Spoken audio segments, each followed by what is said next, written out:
அழகே அழகு சரியில்ல. அடுத்த வரை எபிசோடில் பாக்கியராஜ் இருந்துட்டு வட்டிக்காக ஒருத்தர்கிட்ட பணத்தை வாங்கியிருக்காரு.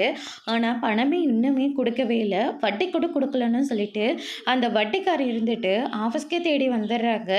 என்ன உன்னை நம்பி தானே நான் பணம் கொடுத்தேன், என்ன அசலும் வரலை வட்டியும் வரலை அப்படின்னு சொல்லிட்டு கேட்கவும் வீட்டில் கொஞ்சம் செலவு அதிகமாகி போயிடுச்சு. என்ன பண்ணுறதுனே தெரியல.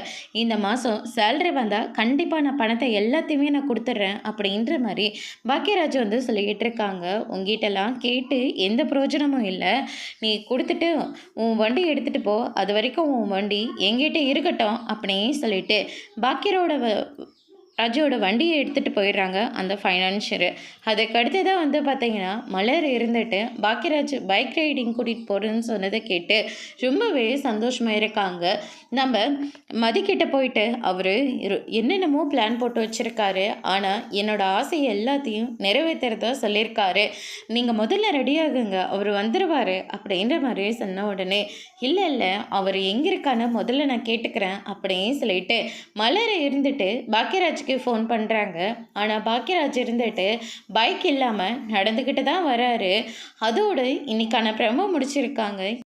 இனி பாக்கியராஜ் மலர்கிட்ட என்ன சொல்லி சமாளிக்க போகிறாருன்றதை நம்ம வரப்போகிற எபிசோடில் பார்க்கலாம். தேங்க்யூ.